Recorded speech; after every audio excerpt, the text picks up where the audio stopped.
Most people think manifestation is about getting what they want. But what if it actually begins long before anything appears in your life?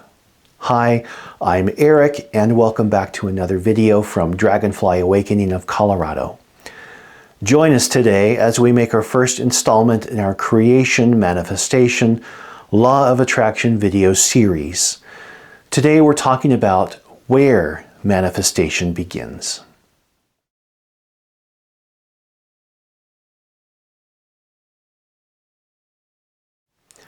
What are desires?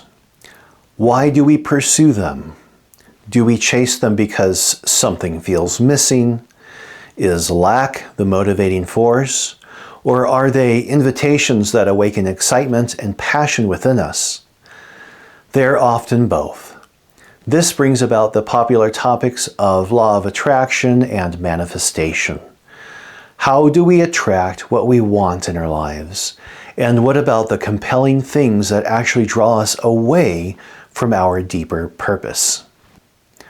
In this new video series, we will talk about everything there is to know about dreams, desires, and learning how to manifest what you need in your life. I will go through powerful examples from my own life to help illustrate the underlying qualities of successful manifestation. Truly, I have everything I have ever wanted in my life. I have done everything I have ever wanted to do in my life, and that says a lot. So stay tuned for what you need to know about manifestation. Manifesting things in our lives is not something new we need to learn. You are already doing it. The difference is learning how to not manifest the things that are not favorable to you, because we do that too. Truly, nothing forms in the outer world until it has first formed energetically within us. Creation starts internally. Only then does it express itself outward. Each of us carries a purpose, often more than one, and manifestation begins from that place. An idea first forms in the heart, like an egg resting in a nest.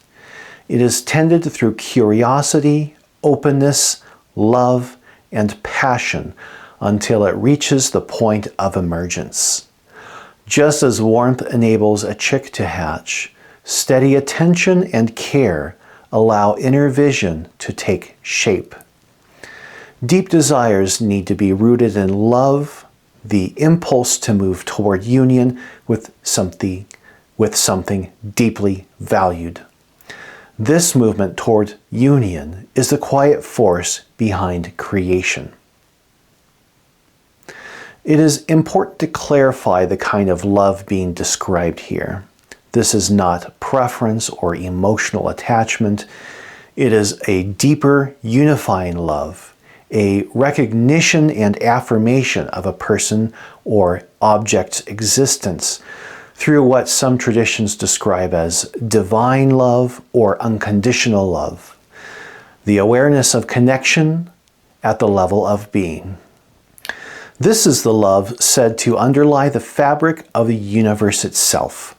When the heart is open enough to hold this quality of love, it naturally draws corresponding experiences toward it. Love creates energetic unity. Passion brings that unity into motion. All things arise through this moment and, in time, return to it. Passion, then, is love expressed in action. It is the energy that animates desire and gives it direction. Rather than emerging from a sense of lack, passion carries enthusiasm, vitality, and commitment. It sustains perseverance, shapes priorities, and brings intention into form. When we act from passion, we engage directly with what we are becoming, taking part in the creative process rather than waiting for results. it becomes clear why a mindset of lack can quietly interfere with manifestation. When desire is framed through not having, the internal resistance is created there. The heart may be nurturing a vision while the mind continues to affirm its absence. The energetic pattern becomes divided, the process becomes disrupted, or the file becomes corrupt.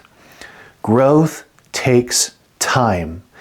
Just as a chick forming within an egg cannot be forced, larger visions often require extended periods of alignment, both energetic and physical, before they take visible form.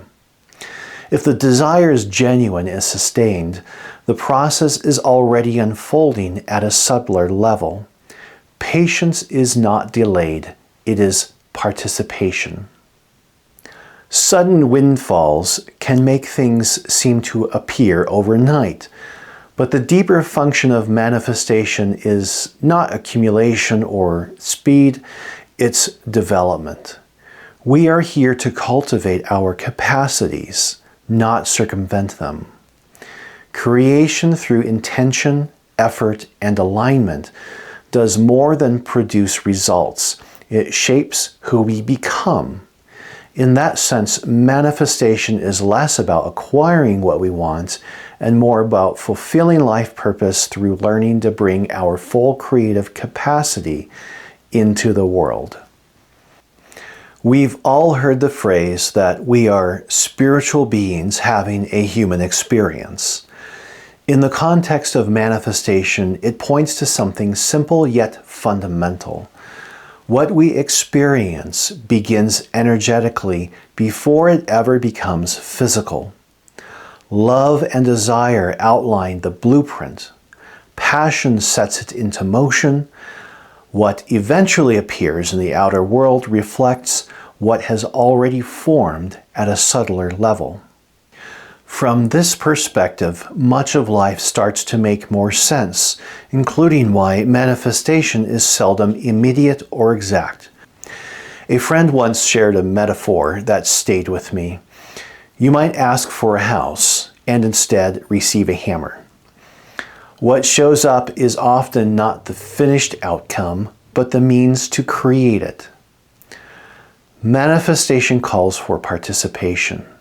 At times, it is also asking us to refine the vision, bringing clarity to intention and engage with what appears, whether that comes as an online listing or a stack of lumber. The universe does not respond to words alone. Really, if anything, not at all, but to the quality of the energy behind them. Again, desire, love, and passion. These are among the most generative forces we have to access. As we begin to understand life and energy in motion, we start to see ourselves not as passive observers, but as active participants in the creative process. Over time, this process can become more fluid. I once became deeply drawn to the idea of building a cabin in the woods, and before long, I found myself with both the tools and the materials to do so. It wasn't immediate, and it wasn't without effort, a lot of blood, sweat, and tears, but it was profoundly fulfilling. Later, when I held the vision of finding a larger home, the opportunity appeared itself in the form of a listing within a matter of months. Unmistakably my house. Each experience pointed back to the same understanding. Remain engaged, be patient, and recognize that support often arises as an opening, not a finished result. Around the age of 10, a simple thought appeared.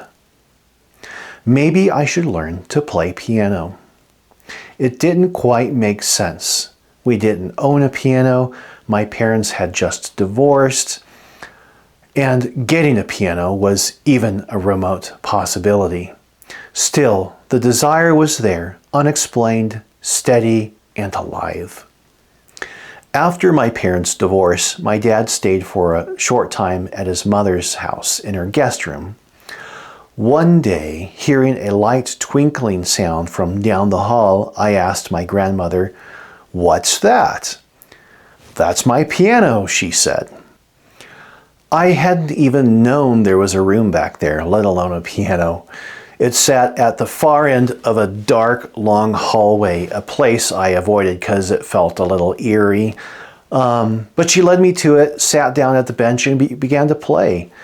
To my surprise, she was a performer, something between Liberace's flair and Benny Goodman's swing. She was an amazing joy to watch.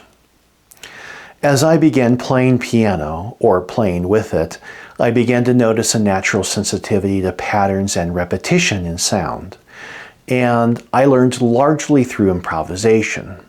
Progress came quickly, though. Within a couple of years, I had taught myself to read music through sight reading J.S. Bach. I didn't yet realize how much life would change, only that something had been placed in my hands, something that would help carry me through what was ahead. What began as desire gradually became a form of service, a way of offering love through sound. In my teen years, my mother bought me a digital keyboard, which allowed me to practice daily. As my interest deepened, I came to understand that more serious work required a grand piano, an instrument capable of meeting the demands of more complex music. It wasn't about luxury, it was about functionality. But before long, people began to notice a kid playing Beethoven and Mozart sonatas without formal training. A small group of adults wanting to support me organized a public recital at the local Performing Arts Center. I performed an all-classical program, including original compositions, for nearly an hour and a half. Sharing music in that way was exhilarating. With $10 tickets and the generosity of a few donors, a refurbished Baldwin Model L grand piano eventually found its way into my living room. Once again, life seemed to meet me step by step. The story continues as I moved to New York City in my early 20s to study music.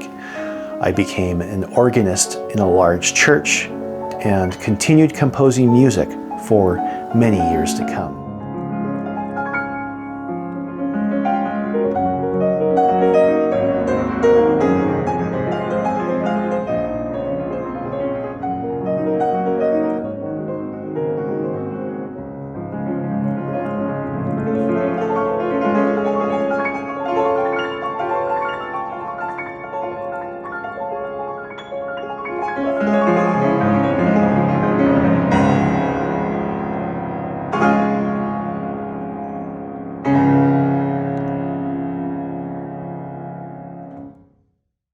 When you begin to understand what we talked about today, manifestation stops being something you chase and becomes something you recognize.